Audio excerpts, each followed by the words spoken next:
every Monday, I interview a likable leader, and I'm super, super excited about this episode because this is the very first time that I have had on a likable leader that I met through Clubhouse, my latest obsession. And yes, I know I have been sending you all lots of notes on LinkedIn and email and otherwise about Clubhouse, but I am a very, very big believer and proponent and very, very excited. And I'm sure I'll be talking about Clubhouse with Jonathan Blanco, our guest, in just a moment. But first, as always, we have some books to give away.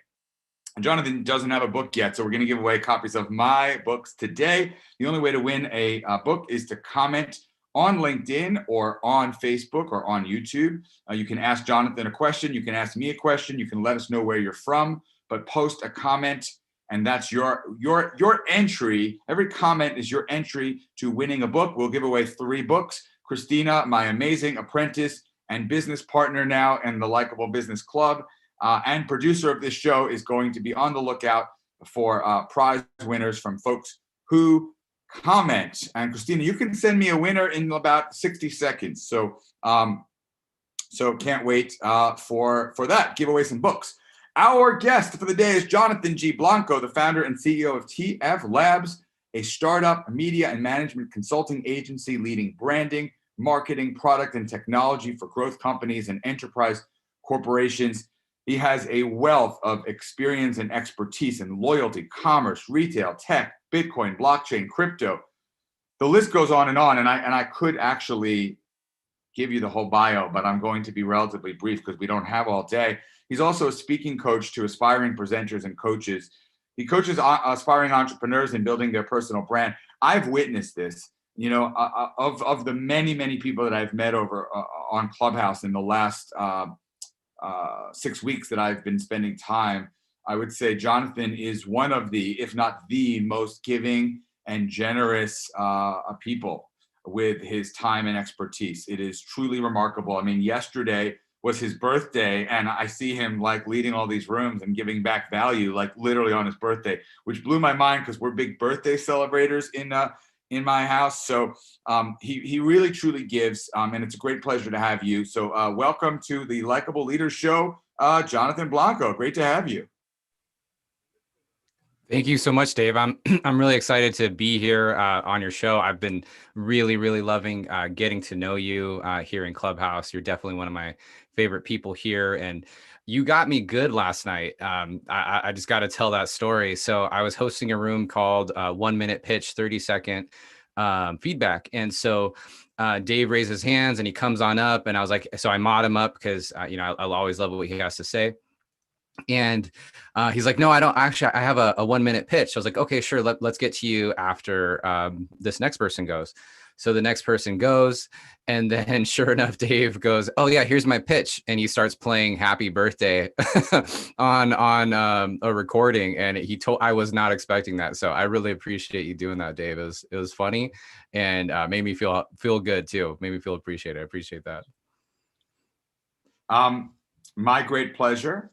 And by the way, I don't know if you know, it was Happy Birthday, Jonathan. It's a customized version that we do for every name in my family.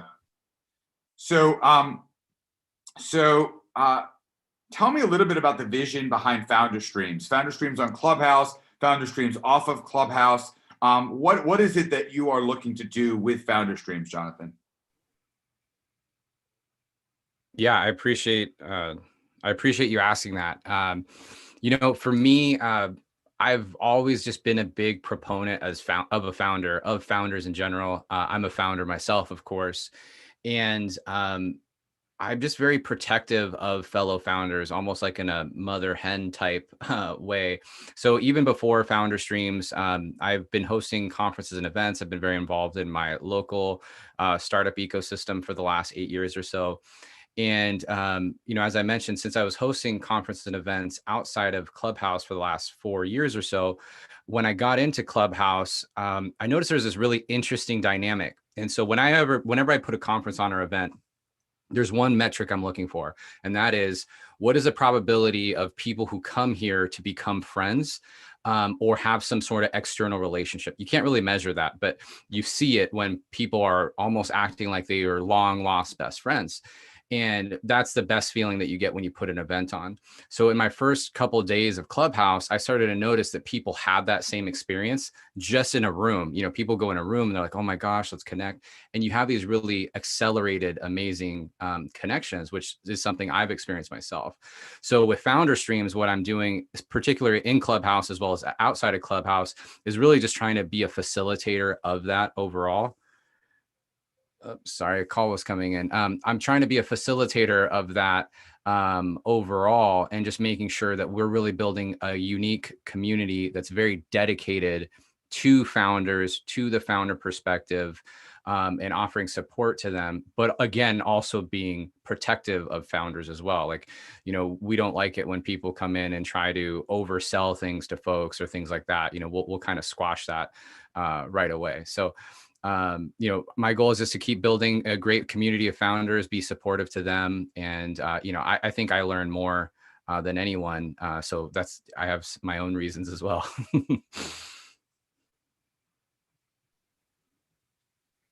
And Build, you have the community is already over 10,000 people, which is truly amazing. As someone that is building the Likeable business community right now, I can tell you that 10,000 is not easy, and it's very, very impressive. So, so really good job there. As promised, our first winner is Kamal Denoa from Ottawa, Canada.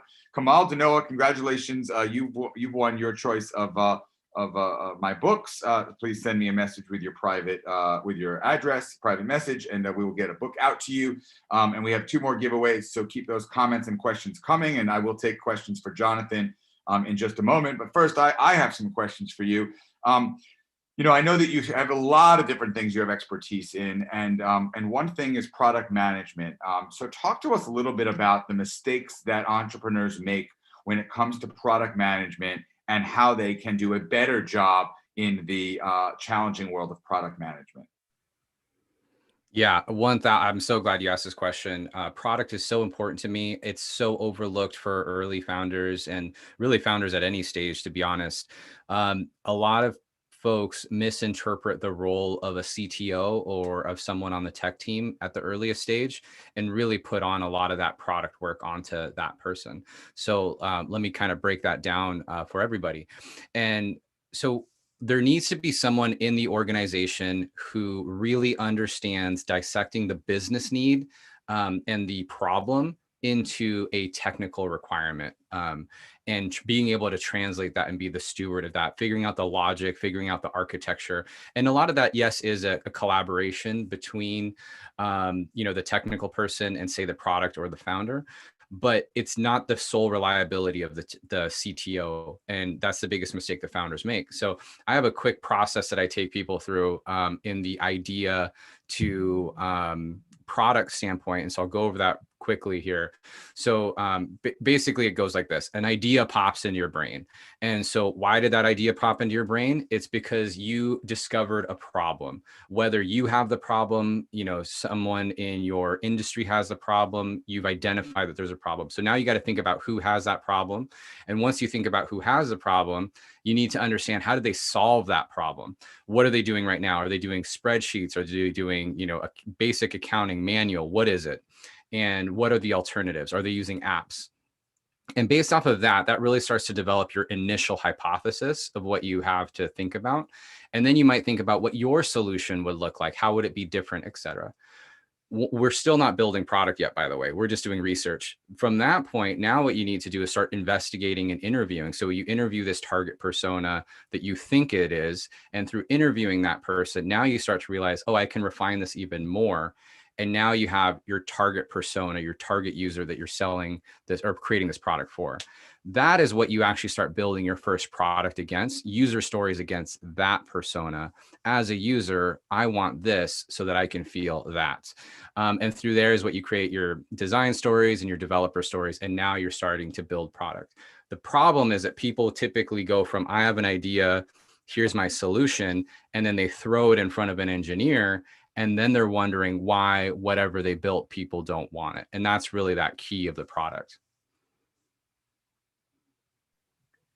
That is really, really good feedback. And guilty with the software company that we started. I totally did that. And then it took my CTO, my second CTO, became my business partner, saying, Dave, we need to go back and do some interviews and some user stories. And I was like, what's a user story? I'm an entrepreneur. I don't know.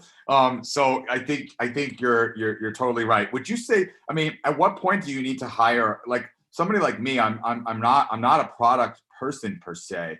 Is there a benchmark as I build, all these companies, like when I would need to hire a product manager versus sort of try to do that stuff on my own? What would you say to non-product people out there for how they can handle building product and product management? That's an excellent question. The first version of the product manager is definitely the founder. That is definitely the first version. And what I like to suggest is you got to do the best that you can. And so, yes, there are resources. That little step-by-step guide that I just went through. If you click on my Instagram and you scroll down a bit, you'll see that step-by-step. I'm happy to, if anybody wants to message me, I'm happy to chat more about that. But those are some basic things that anybody can do. Now, if you know for the fact that you're just not able to manage a process, and that's okay, not everybody can manage a process, then yes, perhaps you should think about bringing in either a product manager or program manager into the organization. But I will say that that's after you've done that initial discovery. Product management is definitely something that can be learned. And when you hear people that are very stuck in their ways, it's more of a, how do I solve problems? That's a best way I like to describe product management. Really, it's all about how do you reason and solve problems. If you're good at solving problems, or you can break steps down, you can learn product management, no problem. Awesome. We are going to get, as always, to the Likeable Business Pyramid in just a moment. But first, we do have another product question. So it's exciting. Keep those comments and questions coming. After this, we'll do our second prize giveaway, Christina. So Alan wants to know, how do you stop solutioning so early?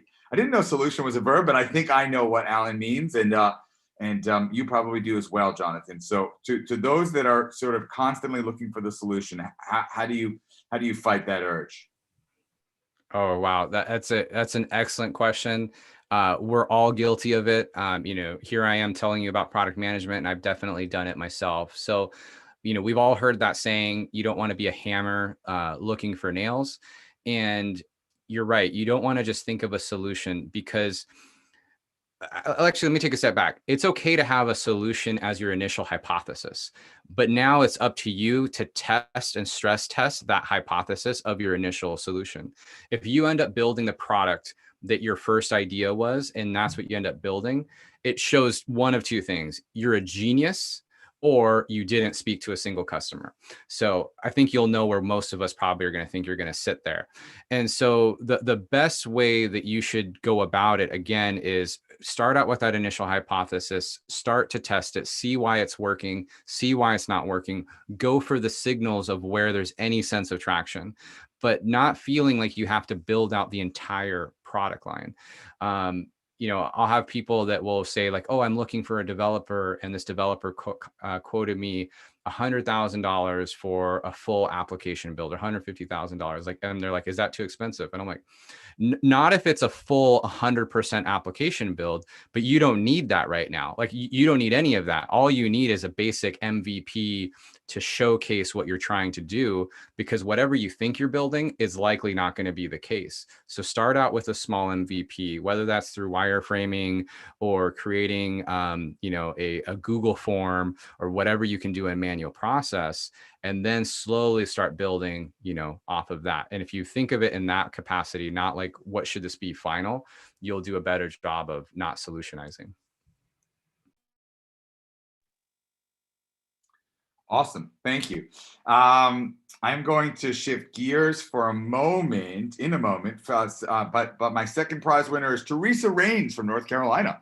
Congratulations, Teresa Rains. Send me your address in a private message, and we will get and your choice of book, and we'll get a book out to you.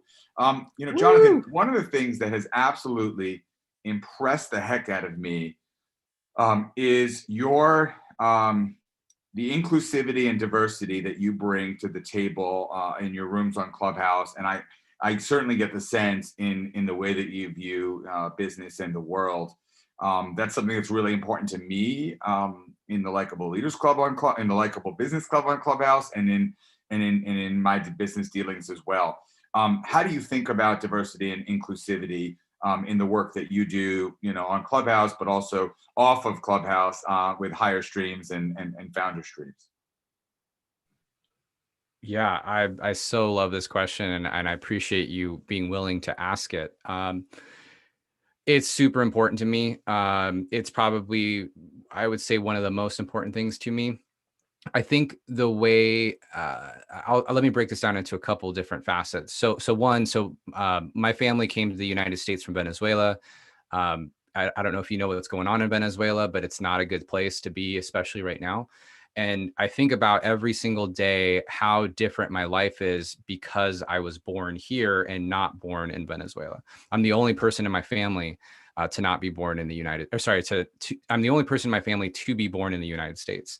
So because of that, it's always really put this like onus of responsibility that I need to do something big, large, not only to take care of my family, but also to take care of, other people, people of color, et cetera. And what the reason why it's so important to me is I just personally happen to value the adversity that I believe most people of color experience as a requisite for business. So if someone is able to have some sort of adversity in their life, come from below means, or just not have as much access to resources, but has been able to turn that into something, holy smokes, like what happens when you give this person resources? And that's how I think about, with myself is similar. Started, when I was younger, below means, and just how do we just keep doing that? So for me, I think of it as a superpower, and I have aspirations to create my own venture fund, and have been exploring that, for example.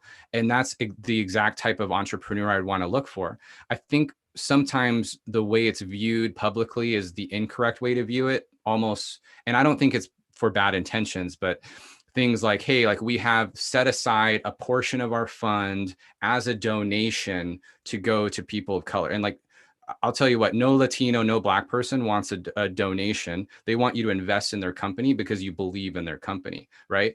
And so that's how I look at it, is that yes, there's of course a lot of value in a Harvard business degree, or working at Amazon, or working at some other great startup. There's value there. You cannot deny it. I just personally believe there is also a tremendous amount of value of investing in people who have experienced adversity in their life and have come out of that, because, gosh, give them resources and just imagine what they can build and grow. Love it. Okay, we've come to the part of the show where we share the Likeable Business Pyramid. Christina, our amazing apprentice producer, is going to share it on our screen for those of you watching, and I'm going to read the 11 traits for those of you listening. And I'm going to ask Jonathan, I'm going to ask you in a moment for which likable business trait resonates the most with you as a leader. But first, I'm going to read them out, and I'm going to ask the viewers to share, as I often do, which resonates the most with you. And we're going to choose our final winner, a grand prize winner. I'm going to throw in, Jonathan, give me a thumbs up if I can throw in something from Founder Streams, maybe a listing or something cool from your site. Is that cool? Yeah, that is cool. We can definitely do something. I got to think about what I have.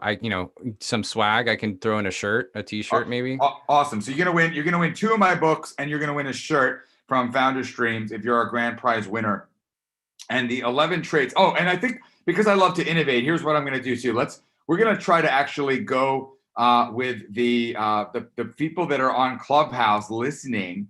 I'm going to ask you which trait resonates the most with you. And I don't think the viewers will be able to hear you. So I'll repeat But I like innovation, so we're going to try to do that as well. So the 11 traits are listening, storytelling, passion, teamwork, surprise and delight, responsiveness, simplicity, authenticity, transparency, adaptability, and gratefulness. So, which resonates the most with you, viewers? Post a comment and you can win our grand prize. Which resonates the most with you, Clubhouse listeners? I will come to you in a moment. But first, Jonathan, which of these likable business traits resonates the most with you as a leader? Yeah, I love this pyramid, by the way. And the one that resonates the most with me is storytelling. I think that you can wrap up a few of the other pillars here into storytelling. And, perhaps it's just, the way I grew up, and then, Latin music and hip hop music. It's all about storytelling and really just presenting yourself how you want to be seen. And so that's why I love storytelling so much. You can apply it to how you introduce yourself. You can apply it to how you share your business. You can apply it to, your backstory, whatever it is. Definitely resonates the most with me.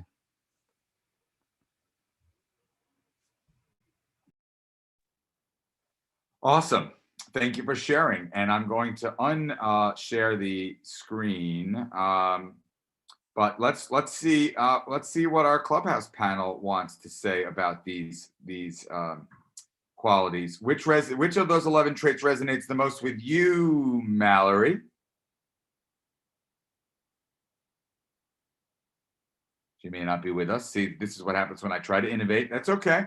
Which of these resonates the most with you, Brian? Yeah, we got to ask you, is there a place I can see that? Ooh, there was. But and the next time around, we're going to do this better. But for now, no. But thank you. But thank you, Brian. Okay, flash your mics if you are on stage, or raise your hand if you're in the audience and you want to share one of the 11 likable business traits that I shared that resonates the most with you. Christina, pull it up one more time real quick for us all. And I'll just repeat them real quick. Thank you. Listening, storytelling, passion, teamwork, surprise and delight, responsiveness, simplicity, authenticity, transparency, adaptability, and gratefulness. Which resonates the most with you? Jonathan chose storytelling, and our grand prize winner who is commenting in a moment will choose one. But how about you, Brian? It's authenticity. Authenticity. And how about you, Jason?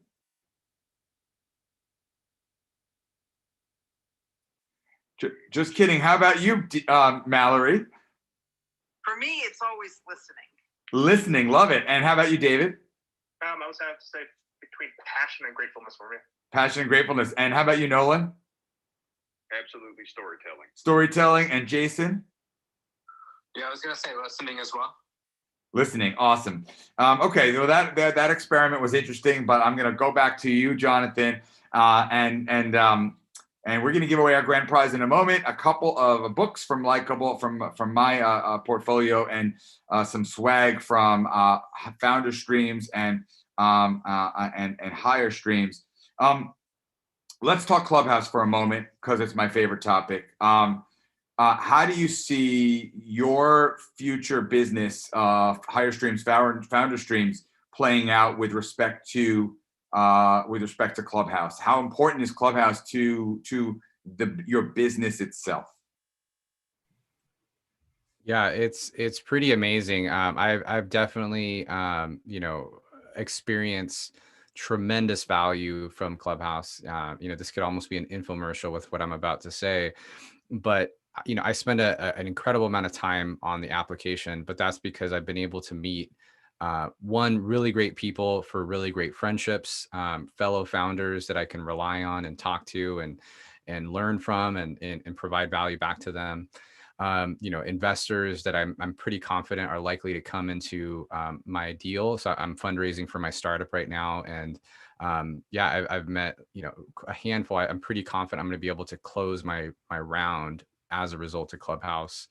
And then, yeah, some business opportunities, just people who are interested in using our hire stream software, which is for video resumes in the hiring space, and then even our consulting side. It's been incredible. I can't really believe, you know, the hype is real. The hype is real. And to be clear though, it's all about building relationships and being present. So it's not a transactional tool. Like if you're coming in here to just say like, hey, this is me, buy my stuff, it's not going to work for you. But if you're really invested in people and have a long play type of mentality, which is how I always operate, you know, I really think there's a tremendous amount of value for folks that think in that capacity. Amazing. And I think you guys, you and I are near 100% aligned on literally everything you just said. So no wonder we hit it off so well on Clubhouse, and no wonder we've hit it off so well in real life. Last chance to post a comment on our LinkedIn feed or YouTube or Facebook to enter to win our grand prize, and I will pick the prize winner in a moment. Final question for you, Jonathan. Where is I mean, I think I know the answer already. Well, I do know the answer already, but where's the best place for folks to get a hold of you, ask a question about product management or startups or any of the wide variety of stuff that you really know pretty well? I really appreciate you asking that question. Yeah, best ways to get a hold of me is you can reach me at info at tflabs.io, or feel free to hit me on Instagram, which I'm at JG Blanco. And I have a podcast of my own, which is on YouTube. Just follow me on one of those channels, and you'll be able to listen in and hear what I have to say. And I do my best to get back within a few days. So looking forward to hearing from people and see if I can be supportive to what you're all doing. And Dave, I got to return it back to you. I want to just keep supporting you. I love what you're doing. On and off Clubhouse. It's been so great to get to know you. So I'm thankful for you having me here. I appreciate that. And, I'm going to plug it back on you because I don't think you would have done this other ways. How do we keep following you? Well, thank you. I've never, I've been doing this for 4 years of interviews, and no one's ever asked me that. So gotta love it. Well, I would say just, if you're in Clubhouse, because I'm assuming that everyone that's watching this is already, following me on LinkedIn or YouTube or Facebook, but join our Likeable business club. We have so many amazing things that we're working on, and I'm so excited to share, some of which I can't share yet, but I can share. Like we've got Freestyle Love Supreme, the amazing hip hop freestyle group, joining our club on Sunday, and lots of just really, really terrific stuff to come. I want to thank you for joining us today, Jonathan. I want to thank all of our listeners and all of our viewers. Our grand prize winner, congratulations, from Boston, Nabila. Sorry if I messed up your name, Nabila Izue. Nabila Izue from Boston. You win not one but 2 books and some founders, some swag from Founder Streams, Hire Streams. Until next time, have a super, super likable rest of your day, everyone. Bye-bye. Thank you so much for having me.